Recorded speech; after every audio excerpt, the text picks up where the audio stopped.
आपल्यासोबत रमेश कदम आहेत, जे राष्ट्रवादी काँग्रेस शरद पवार राष्ट्रवादी काँग्रेसचे नेते आहेत. मी त्याची बातचीत करणार आहे. टी व्ही 9 मध्ये आपलं स्वागत आहे. नमस्ते. मोठ्या प्रमाणामध्ये आता इलेक्शन्स येऊ घातलेली आहेत. स्थानिक स्वराज्य संस्थेची इलेक्शन्स लागतील, पण सध्या नगरपंचायतीचे इलेक्शन्स आहेत. कशा पद्धतीने पक्षाची वाटचाल चालू आहे, काय टार्गेट आहे डोक्यात डोळ्यासमोर?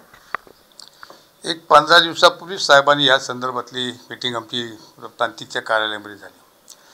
तर महाराष्ट्रामध्ये आम्ही पवारसाहेबांचं नेतृत्व पहिल्यापासून, म्हणजे मी तर गेले 40 वर्षापासून पवारसाहेबांच्या बरोबरच्या विचारसरणीमध्ये आहे. तर ते आता मध्यंतरी जे काही डेव्हलपमेंट झाल्या, काही लोक पवारसाहेबांना सोडून गेले, पण त्याच्यामुळे पवारसाहेबांचा पक्ष काय संपला नाही, तो उलट जोमानं पुन्हा आणखीन त्या ठिकाणी वाढायला लागला आहे.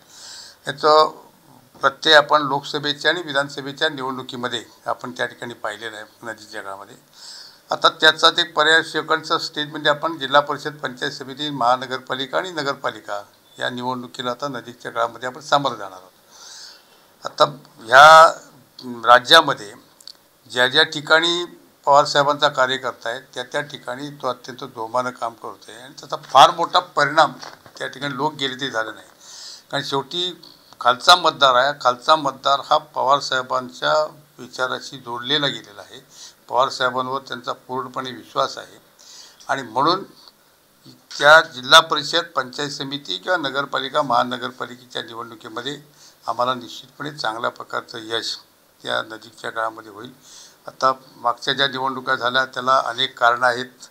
लोकसभेचा चांगल्या प्रकारचं यश मिळालं, पण विधानसभेला त्या ठिकाणी यश मिळालं नाही. पण त्याची कारणं आता आमच्या आघाडीतलेच एक पक्ष घटक जो काँग्रेस आहे, त्या काँग्रेसच्या राहुल गांधींनी त्याच्या बाबतीतला जो आवाज आणि अभ्यास केला, त्याच्यामुळं खरंच चित्र महाराष्ट्रासमोर आणि देशासमोर आणि जगासमोर आलं की मतदानामध्ये झालेली जी काही घोळ आहेत, मतदानामध्ये झालेली फार मोठी जी चुकीची पद्धत अवलंबत आली, त्याच्यामुळं बऱ्याच ठिकाणी येणाऱ्या उमेदवारांच्या सीट्सवा येऊ शकल्या नाही.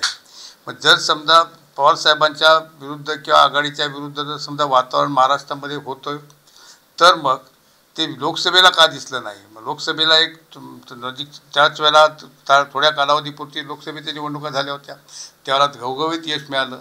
मग विधानसभेलाच अशा पद्धतीची परिस्थिती का निर्माण झाली? असं काय मोठं परिवर्तन घडलं? ते परिवर्तन घडलं ते EVM मशीनमध्ये घडलं आणि त्याच्यामुळं आम्हाला ते अपयश झालं.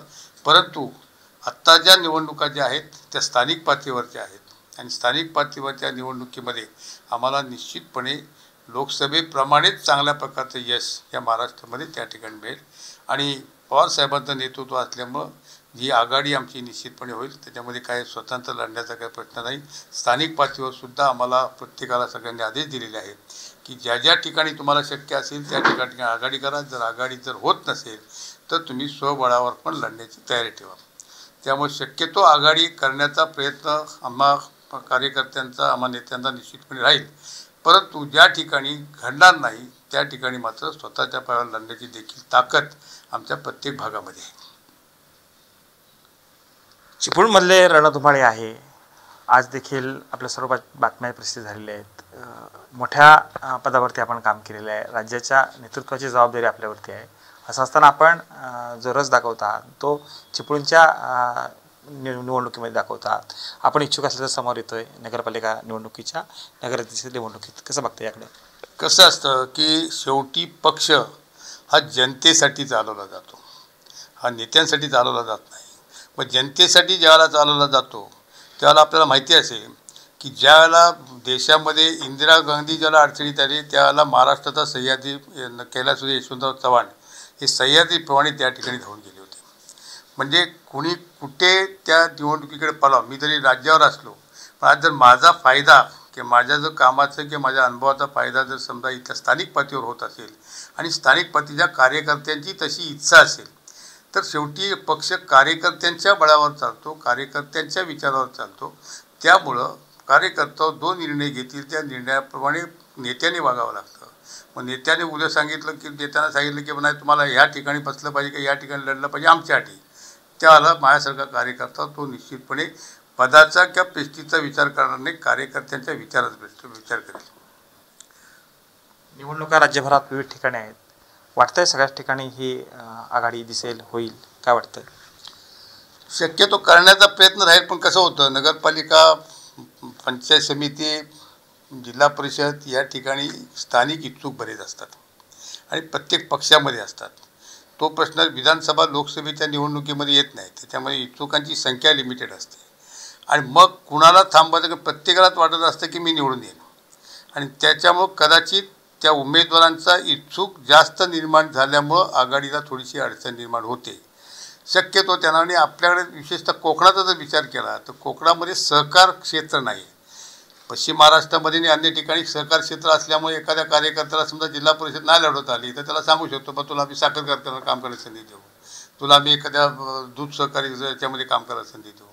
पण आपल्याकडे ही माध्यमं सहकार्याची कमी असल्यामुळं आपल्याकडं ह्या आघाड्या इच्छुकांची संख्या वाढल्यामुळं होतील की नाही ही शंका निश्चितपणे निर्माण होते. कारण आता बघितलं तर तुम्ही पेपरला किंवा वाचलं असाल की अनेक इच्छुक निघालेले आहेत. आमच्या नगराध्यक्षाला पण निघालेले आहेत, तुमच्या नगरसेवकाला पण निघाले आहेत. आता पंचायत समितीत नुकतंच आरक्षण पडले. दुर्दैवानं आमच्याकडे सगळ्या किंवा सुदैवानं मला की त्या ठिकाणी सगळं महिला राज्य आले की सगळेच आरक्षण, एक जिल्हा परिषद 2 गट सोडले तर बाकी सगळंच हे सगळं महिलांचं हे आहे. त्यामुळं जे अगदी सगळे इच्छुक आमचे सगळे होते त्या इच्छुकांचा सगळा निर्मूळ झालेला आहे. परंतु जर शक्यतो करण्याचा आम्ही प्रयत्न करणार, थोडं मागं पुढं जाऊन कुठेतरी व्हावं आणि एकत्र राहावं आणि भाजपला सत्तेपासून बाजूला ठेवावं हा यातला दृष्टिकोन आहे. चिपळूणमधली नगरपालिकेचं इलेक्शन्स हे मोठं लक्षवेधी होत असतं. आपण तर दावेदार मानले जात आहे प्रमुख. वाटतंय आघाडी मधून एक सकारात्मक निर्णय होईल आणि आपल्या पक्षाला जागा सुटेल किंवा आपल्या पक्षाचं होऊन जाईल असं वाटतंय? कसं आहे की अजून आघाडीची आमची बैठक झाली नाही. माननीय माजी खासदार विनायक राऊतांनी परवा दिवशी निरोप पाठवला की बाबा आमच्याबरोबर बैठक करून त्या ठिकाणी जिथे इलेक्ट्रो मेरिट ज्या कॅन्डिडेटकडे आहे अशा पद्धतीनं ज्या ठिकाणी ज्या पक्षाचं आहे त्या ठिकाणी त्यांचे उमेदवार उभे करून ती आघाडी करण्याचा आमचा प्रयत्न, शेवटच्या टप्प्यापर्यंत आपण तो प्रयत्न करणार काय आणि तो करण्याचा आणि ती व्हावी ही माझी स्वतःची मानसिक इच्छा आहे आणि ती होण्याच्या दृष्टीनं आम्ही प्रयत्नशील आहोत. त्याच्यातून दुर्दैवानं जर समजा नाही झालं काय, कारण आमच्यामध्ये इच्छुक होण्यापेक्षा आमचे लोक दुसरेच इच्छुक करत आहेत की त्याच्यात मतांचं विभाजन आमच्यात कसं होईल आणि त्यांची संधी कधी साधेल असाही प्रयत्न चालला आहे. आता त्याला आमचे कार्यकर्ते बळी पडणार नाहीत अशी माझी अपेक्षा आहे. बघू त्याच्यातून काय होईल त्याला आपण सामोरं जाऊ. कृष्णकांत साळगावकर, TVN मराठी, चिपळूण, रत्नागिरी.